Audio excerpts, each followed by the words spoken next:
Hai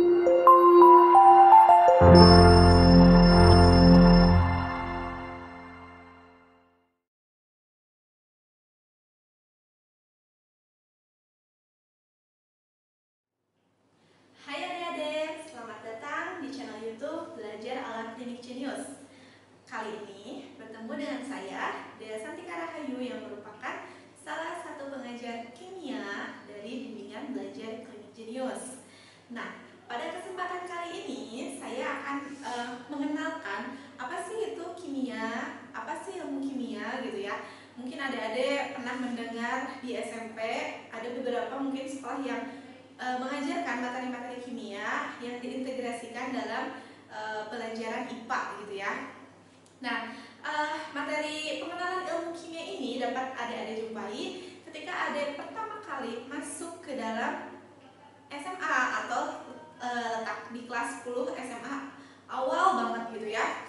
Nah, di sini saya akan menjelaskan apa sih itu ilmu kimia. Memang kimia itu belajar tentang apa saja, sekilas, kemudian mungkin nanti di lab atau di laboratorium kimia itu kita ngapain aja gitu ya, atau mungkin ada tanda-tanda bahaya-bahaya lambang-lambang di zat-zat kimia itu maksudnya apa. Nah, saya akan bahas sekilas tentang pengenalan ilmu kimia tersebut. Jadi di sini saya beri judul itu tentang pengenalan ilmu kimia.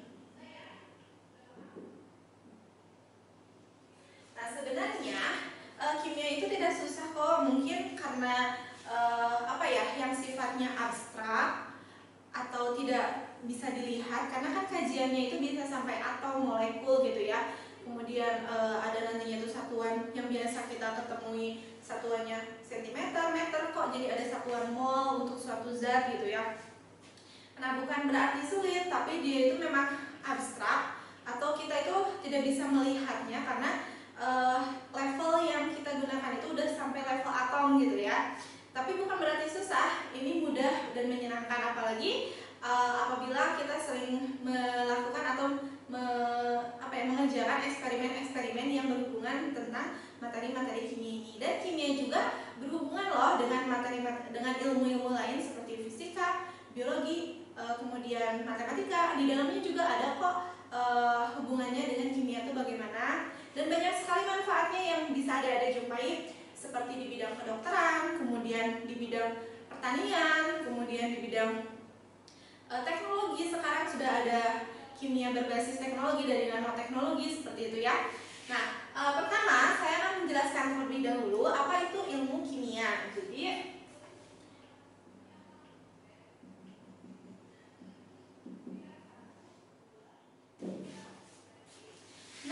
ini dia definisi tentang ilmu kimia, bahwa ilmu kimia ini adalah ilmu yang mempelajari tentang struktur, komposisi, sifat zat atau materi, dan perubahan materi beserta energi yang menyertai perubahan tersebut. Nah, ini yang dimaksud dengan definisi kimia. Nah, struktur, komposisi materi itu yang kayak gimana? Seperti ada yang unsur, senyawa, campuran. Nah, ini mungkin ada telah membahasnya di kelas di SMP ya, ada sebagian SMP yang mungkin sudah belajar. Itu yang dimaksud dengan komposisi. Komposisi materi itu kayak unsur, senyawa, campuran. Nah, kemudian kalau struktur yang kayak gimana? Struktur itu bisa dalam bentuk atom, kemudian dalam bentuk ion, kemudian molekul, senyawa. Nah, itu tentang strukturnya. Kemudian sifat zat, mungkin dari sifat zat itu apakah dia itu mudah terbakar, atau dia itu bisa mengiritasi, atau dia itu toksik, beracun gitu ya. Nah, selanjutnya itu tentang perubahan materi seperti yang telah ada dipelajari, mulai dari perubahan kimia, kemudian perubahan fisika, dan juga energi yang menyertai perubahan tersebut atau perubahan materi tersebut seperti itu.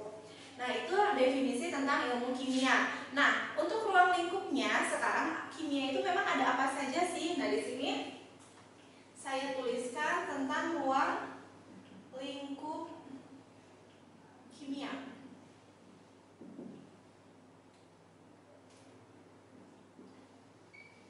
Nah, ruang lingkup kimia ini kurang lebih kalau secara umum ya, apabila ada yang nantinya mau saya kuliah nanti fokus di kimia nih. Nah, ada pasti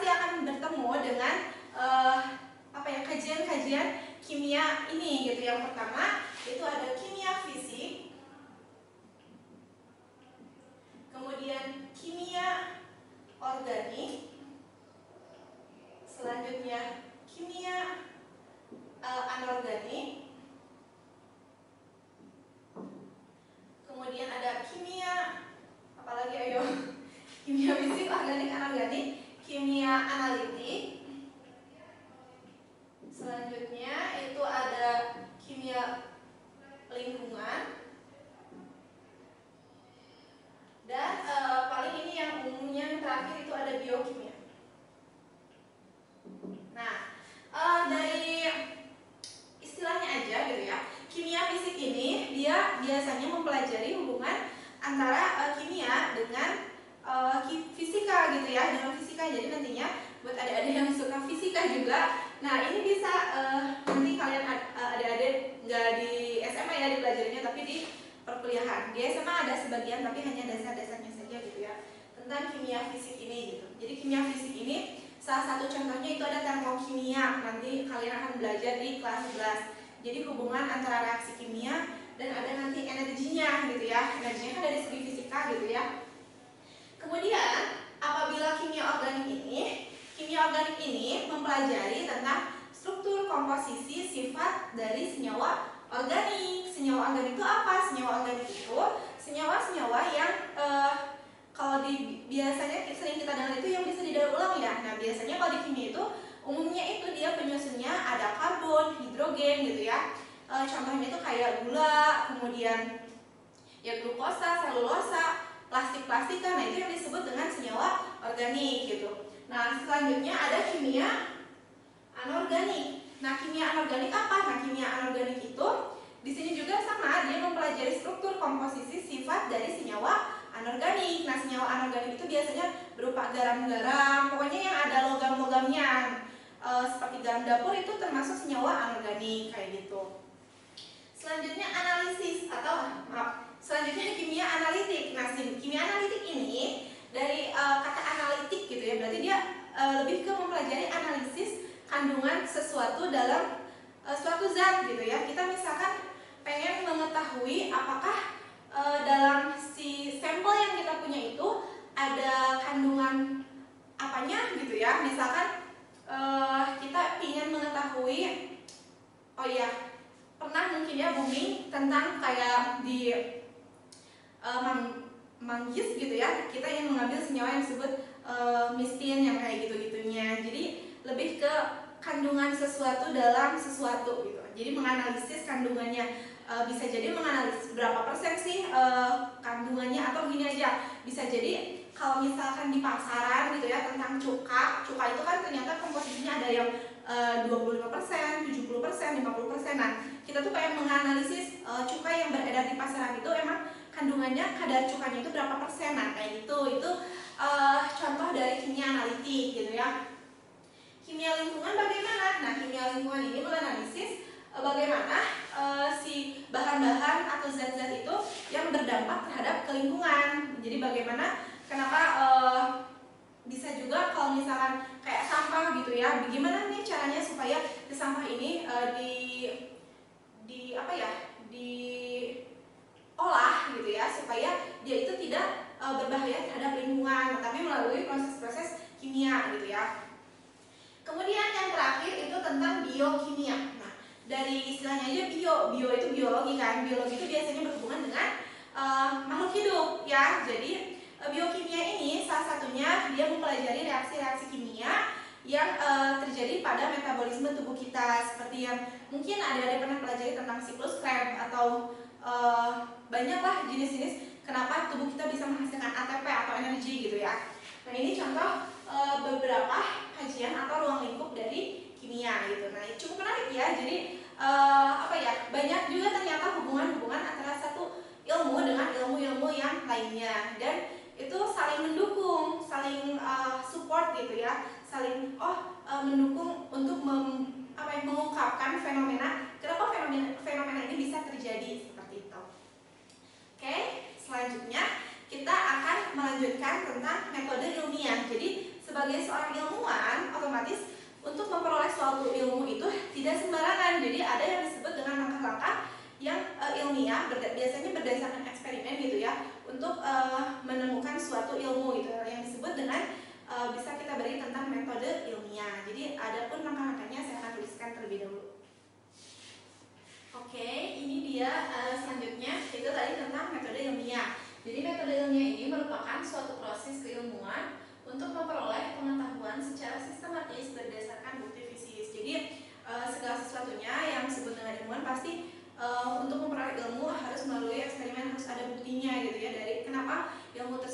lakukan. Nah, seperti itu.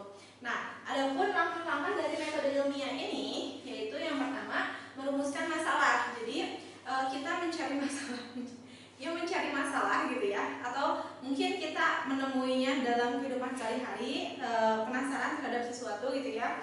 Nah, masalah ini jadi nanti akan menjadi dasar ketika seseorang akan melakukan penelitian gitu. Jadi merumuskan masalah terlebih dahulu, kemudian biasanya merumuskan masalah ini bisa jadi dalam bentuk pertanyaan, bisa dalam bentuk pertanyaan gitu. Nah, mungkin bisa jadi ini diperoleh dari hasil membaca beberapa referensi, atau tadi bisa jadi melalui fenomena yang terjadi pada kehidupan gitu ya. Kemudian yang kedua itu ada merumuskan hipotesis. Nah, yang kedua ini ada yang disebut dengan merumuskan hipotesis. Nah, hipotesis ini apa? Jadi hipotesis adalah dugaan sementara atau jawaban sementara. Dugaan atau jawaban sementara. Nah, dugaan atau jawaban sementara ini tidak tidak terjadi secara cuma-cuma, maksudnya tidak ngarang gitu ya. Jadi dugaan atau jawaban sementara ini tadi juga sama berdasarkan analisis atau berdasarkan kajian-kajian beberapa buku, beberapa teori yang sebelumnya sudah ada. Namun dia masih harus perlu dibuktikan gitu kebenarannya gitu. Jadi hipotesis ini dugaan atau jawaban sementara berdasarkan analisis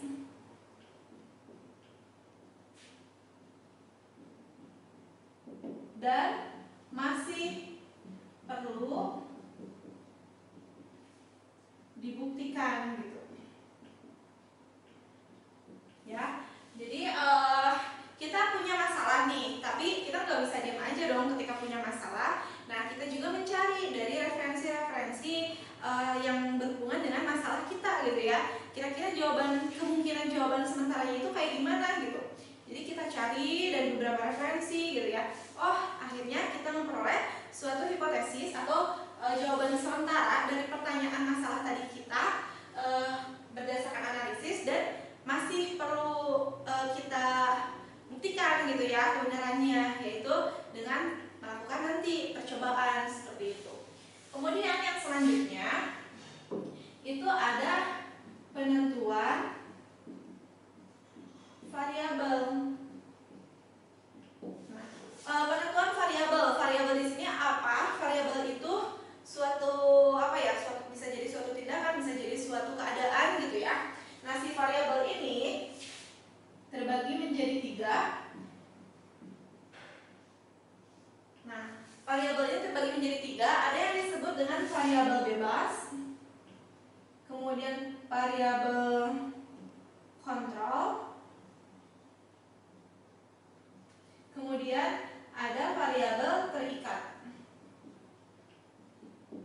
Ya, variabel bebas definisinya apa?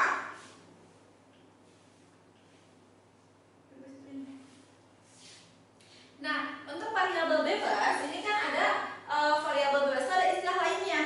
Variabel bebas ini istilah lainnya ada variabel independen. Sedangkan variabel terikat itu ada dependen. Kalau kontrol ya kontrol aja itu istilahnya ya. Nah, untuk variabel bebas ini yaitu variabel yang bisa diubah.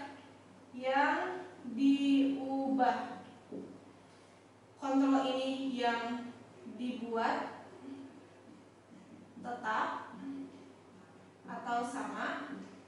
Kemudian variabel terikat itu adalah variabel yang teramati nantinya, atau yang akan terjadi gitu ketika eksperimen ini dilakukan. Maksudnya apa? Nah, maksudnya sebagai gambaran nih, saya punya sebuah judul penelitian, misalkan pengaruh suhu terhadap waktu pemanasan air gitu ya. Misal saya punya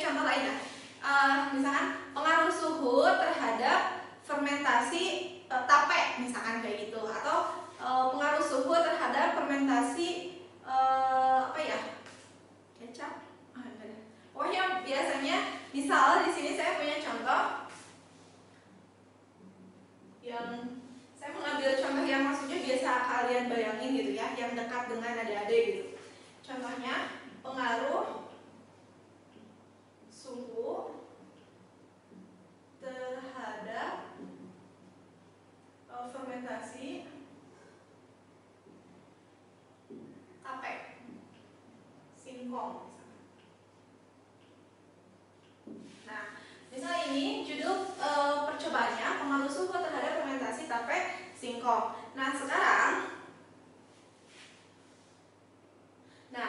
yang dimaksud dengan variabel bebas itu yang dibuat beda. Kalau kita ingin mengetahui pengaruh suhu, berarti nanti percobaannya itu harus ada yang suhunya tinggi, suhunya sedang, suhunya rendah. Nah, itu yang dimaksud dengan variabel bebas. Jadi di sini kita bisa menuliskan bahwa variabel bebasnya itu ada perbedaan suhu nantinya. Jadi si suhunya itu dibuat atau diubah-ubah, karena kan kita pengen tahu nih bagaimana efek suhu terhadap fermentasi si singkong, apakah lebih cepat atau lebih lambat gitu. Makanya si suhunya dibuat ada yang misalkan 50, ada yang 10, misalkan ada yang 100 gitu. Nah, jadi yang dimaksud variabel bebas di sini adalah variabel yang dibuat berbeda gitu ya, antara satu percobaan dengan percobaan yang lain. Kemudian variabel kontrol. Untuk variabel kontrolnya berarti si jumlah tape singkong yang kita gunakan dan bahan-bahan lainnya itu harus sama. Karena di sini kita hanya ingin melihat perbedaan suhu saja. Misal si singkongnya kita pakainya sekilo, misal kayak gitu ya. Raginya misalkan 5 sendok. Berarti semua percobaan itu komposisinya harus sama antara singkong dengan bahan-bahan yang lainnya. Jadi di sini kontrolnya singkong dan bahan lainnya memiliki jumlah yang tetap gitu. Ya, jadi dia nggak berubah-ubah. Yang diubah itu hanya suhu saja. Misal dari wadah juga, wadah yang kita pakai untuk fermentasinya ini baskom biasanya harus baskom yang sejenis kayak gitu. Itu yang dimaksud dengan variabel kontrol. Sekarang variabel terikat. Nah, yang dimaksud dengan variabel terikat bagaimana?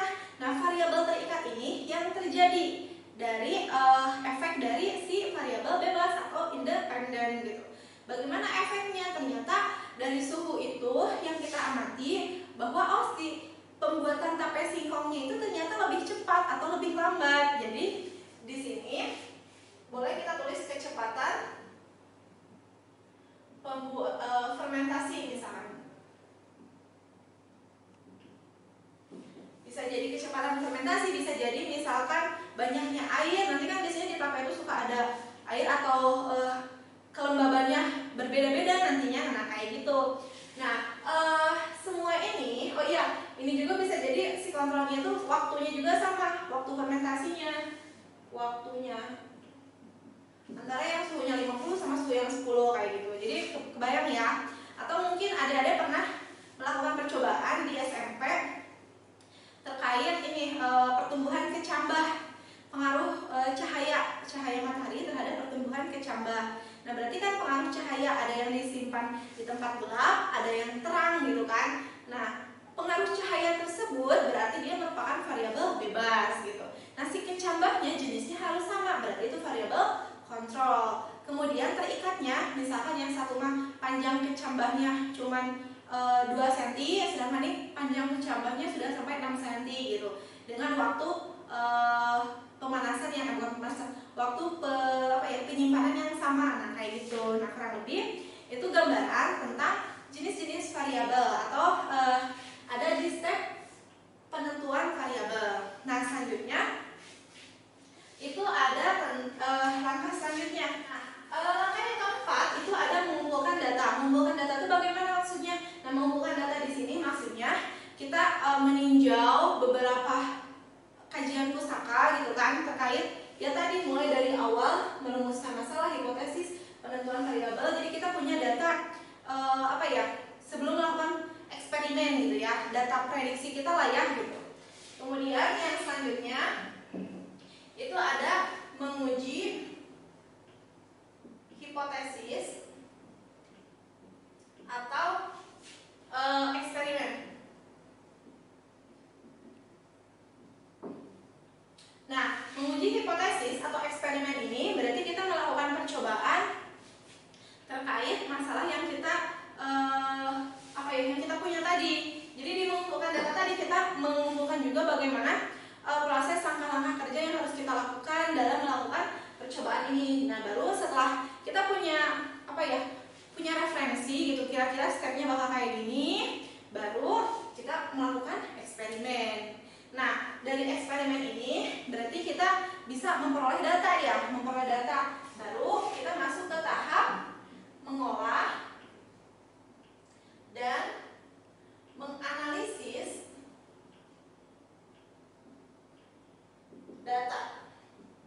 Jadi, data-data yang diperoleh dari hasil eksperimen kita olah, kita analisis, kita hubungkan dengan referensi-referensi yang ada. Apakah terjadi hubungan atau adanya miss gitu ya, bagaimana?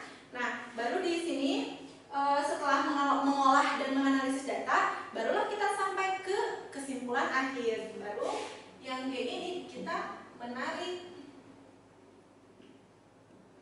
kesimpulan.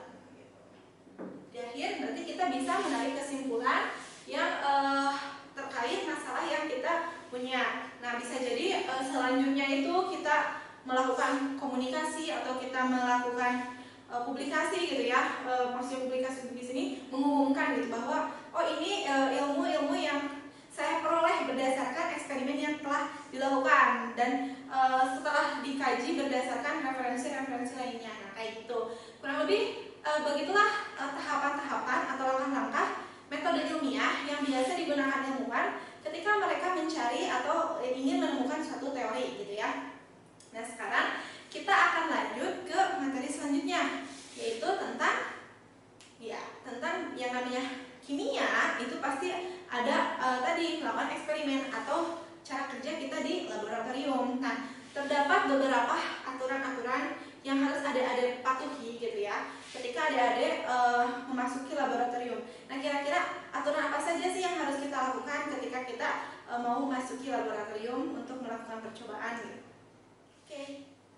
Oke, ini dia kurang lebih secara umum ya aturan atau tata tertib yang harus adik-adik patuhi ketika adik-adik memasuki laboratorium. Karena kalau adik-adik mengabaikan aturan-aturan ini bisa jadi di lab itu akan terjadi sesuatu hal yang tidak diinginkan. Bisa karena kan di lab yang namanya lab kimia pasti banyak zat-zat yang sangat berbahaya, bisa yang mengiritasi kulit atau zat tersebut bisa mudah terbakar atau bisa juga sampai menyebabkan baju kita bolong gitu ya, karena sangat berbahaya atau sangat kuat sifat si zat tersebut gitu. Nah, kurang lebih secara umum tata tertib yang harus kita ini minimal yang harus adik-adik patuhi gitu ya. Yang pertama itu menggunakan jas laboratorium, sepatu tertutup, dan jika memungkinkan kacamata pengaman atau kacamata Google gitu ya. Jadi ketika adik-adik memasuki lab, adik-adik itu harus memakai jas laboratorium untuk melindungi kulit adik-adik gitu ya. Oh iya, tambahan juga menggunakan sarung tangan lab gitu ya, supaya tangan adik-adik ketika melakukan eksperimen tidak terjatuhi atau terkenai oleh zat yang berbahaya gitu. Nah, kemudian sepatu harus tertutup. Kenapa tertutup? Karena takutnya ada zat yang menetes mengenai kaki. Jadi usahakan bagian tubuh kalian tertutup. Baju juga diusahakan baju yang panjang gitu. Selanjutnya menggunakan jika memungkinkan atau maksudnya jika memungkinkan ini adalah ketika si zatnya itu yang menghasilkan asap yang bisa mengiritasi mata. Nah, kita juga harus menggunakan kacamata pengaman atau kacamata Google, kacamata khusus yang digunakan di lab ya. Silakan adik-adik bisa searching kacamata Google itu yang kayak gimana gitu ya. Kemudian tidak makan dan minum di dalam lab. Nah, kenapa tidak boleh makan dan minum di dalam lab? Karena kan di dalam lab itu bisa jadi sesuatu yang kita sentuh itu ada zat yang berbahaya. Bisa jadi itu beracun buat adik-adik. Bisa jadi itu bisa mengiritasi ketika masuk langsung kena mulut kita mengalami dehidrasi dan lain-lain gitu kan. Nah, kemudian mencuci tangan sebelum dan sesudah praktikum. Nah, ini juga harus ya. Begitupun alat-alat yang kalian gunakan sebelum melakukan praktikum itu harus dicuci dulu, takutnya nanti terkontaminasi zat yang tidak diinginkan. Kemudian setelah praktikum juga sama, harus dibereskan lagi, yaitu dicuci lagi sampai dikeringkan juga gitu. Nah, begitupun kita yang apabila kita tidak menggunakan tadi sarung tangan lab, hanya tangan biasa saja gitu ya, langsung ke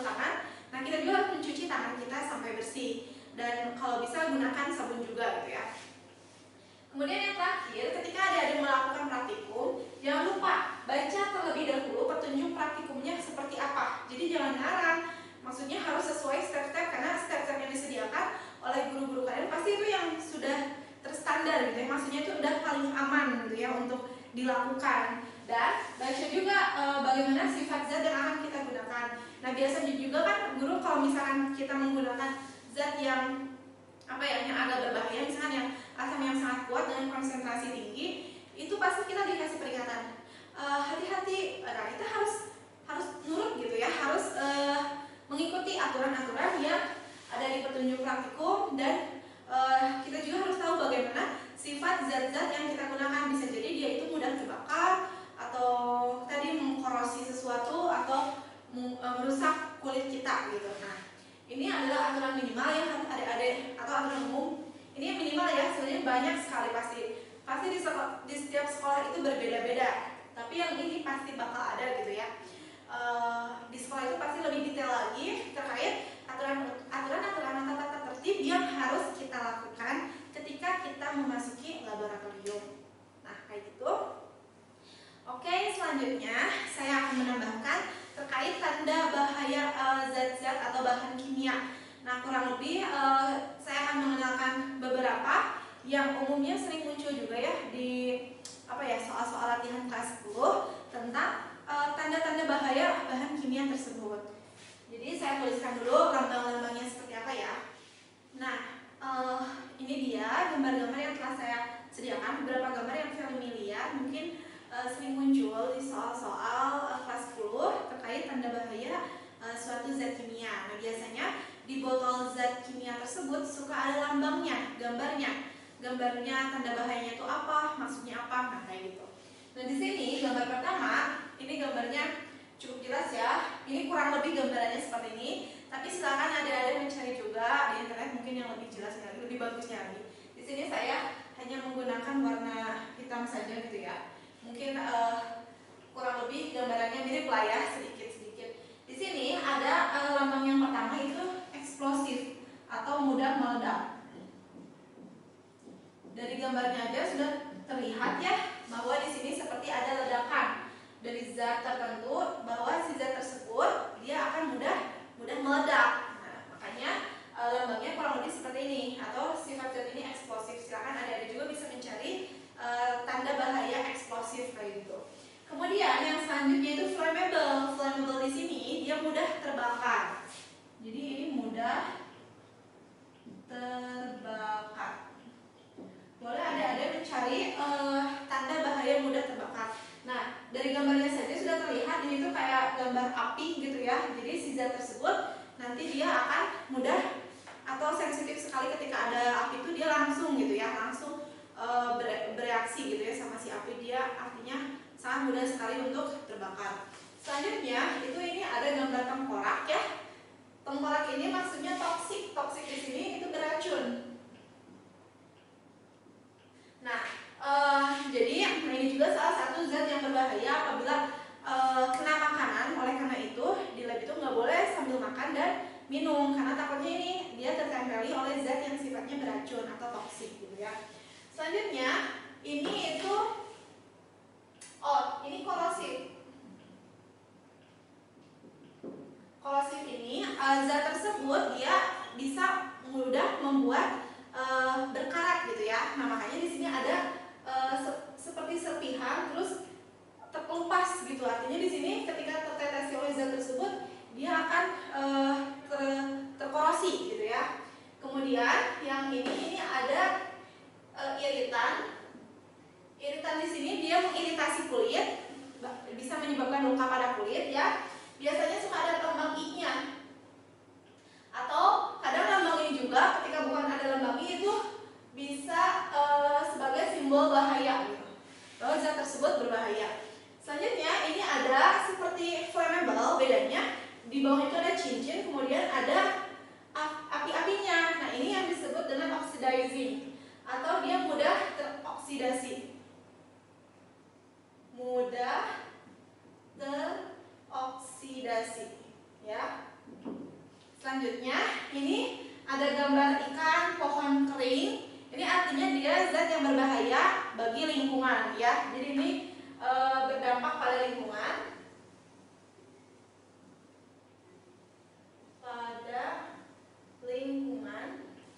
Kemudian yang terakhir ini ada gambar seperti kipas. Ini yang disebut dengan zat bersifat radioaktif. Dan ini sebenarnya jarang juga sih disimpan di lab-lab sekolah, karena ini zat yang radioaktif ini biasanya di lab-lab tertentu yang lebih canggih, karena zat ini sangat berbahaya gitu ya. Nah, sekian pembahasan saya mengenai pengenalan ilmu kimia. Mudah-mudahan adik-adik bisa memperoleh gambaran terkait kimia itu apa sih, apa cakupan kajiannya, kemudian hal-hal penting yang harus kita lakukan di lab, dan tanda-tanda bahaya yang bukan tanda-tanda bahaya, tanda-tanda bahaya zat yang biasanya nempel-nempel di botol-botol laboratorium. Mudah-mudahan bermanfaat. Seperti biasa, jangan lupa apabila menyukai video ini silakan kalian like video ini, dan apabila ada yang kalian tanyakan tentang materi kimia silakan komen di video ini.